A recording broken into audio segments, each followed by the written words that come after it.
ओम नमो भगवते वासुदेवाय। नमस्कार दोस्तों, स्वागत है आप सभी का आपके अपने यूट्यूब चैनल खुशहाल ज़िंदगी में। दोस्तों, हमने कार्तिक महात्म्य के 20वें अध्याय को कल श्रवण किया था, जिसमें महाराज पृथु को नारद जी वृंदा के चरित्र को श्रवण करा रहे हैं। माता पार्वती की आज्ञा पाकर भगवान विष्णु ने किस प्रकार से वृंदा के पतिव्रत को भंग किया और किस प्रकार से शिव के अंश से उत्पन्न होने वाले जालंधर की मृत्यु हुई। कार्तिक मास के इन पावन अध्यायों का श्रवण हमने किया। अब भगवान विष्णु का ध्यान करते हुए आज हम कथाक्रम को आगे बढ़ाते हुए कार्तिक महात्म्य के 21वें अध्याय को श्रवण करेंगे। कथाक्रम को आगे बढ़ाने से पहले एक बार भक्ति भाव से भगवान विष्णु का ध्यान करते हुए ओम नमो भगवते वासुदेवाय।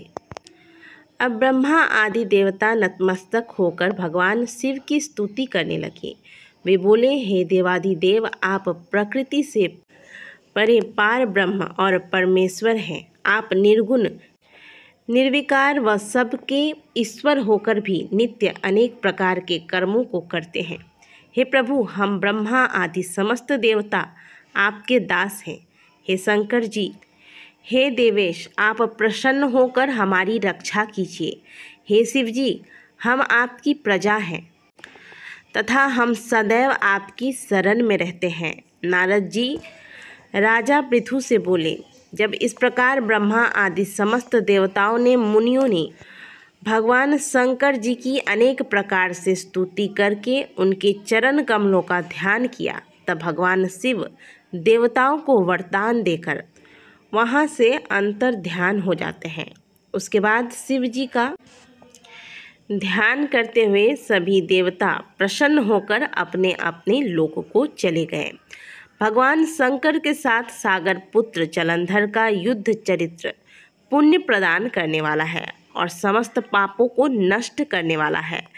यह सभी सुखदायक और शिव जी को आनंददायक है। इन दोनों आख्यानों को पढ़ने व सुनने वाला सुखों को भोग कर अंत में परम पद को प्राप्त कर लेता है। कार्तिक महात्म्य का यह 21वां अध्याय सभी प्रकार के पापों को दूर करने वाला तथा समस्त मनोकामनाओं को पूर्ण करके मोक्ष प्रदान कराने वाला है।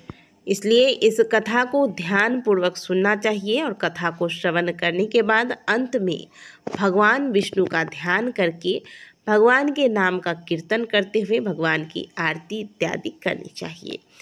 तो इस प्रकार से कार्तिक महात्म्य का 21वां अध्याय आज पूर्ण हुआ। दोस्तों, हमारे हिंदू धर्म में कभी भी जब हम कथा श्रवण करते हैं तो कथा सुनाने वाले को कुछ दक्षिणा अवश्य देते हैं, तभी कथा सुनना हमारा सफल होता है। तो आपको मैंने कथा सुनाई है, अब दक्षिणा स्वरूप कमेंट बॉक्स में ओम नमो भगवते वासुदेवाय लिखना ना भूलें। दोस्तों, कार्तिक मास के अब बहुत कुछ समय ही बच चुके हैं और इन कुछ समय में जो एक पर एक तिथियां आने वाली है या आपको श्रेष्ठ फलों की प्राप्ति कराने वाली है, जैसे कि देव उठनी एकादशी, आंवला नवमी, बैकुंठ चतुर्दशी, देव दीपावली इत्यादि। साथ ही पूरे कार्तिक मास में यदि आपने नियमों का पालन नहीं किया है तो मात्र कार्तिक मास के अंतिम 5 दिनों में किन नियमों का पालन करके आप पूरे कार्तिक मास के स्नान का फल प्राप्त कर सकते हैं।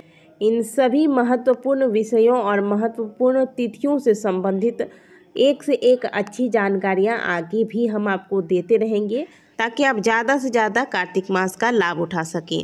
इसलिए हमसे जुड़ने के लिए अभी हमारे चैनल को सब्सक्राइब करें। मिलते हैं आपसे अगले वीडियो में, तब तक के लिए जय श्रीमन नारायण।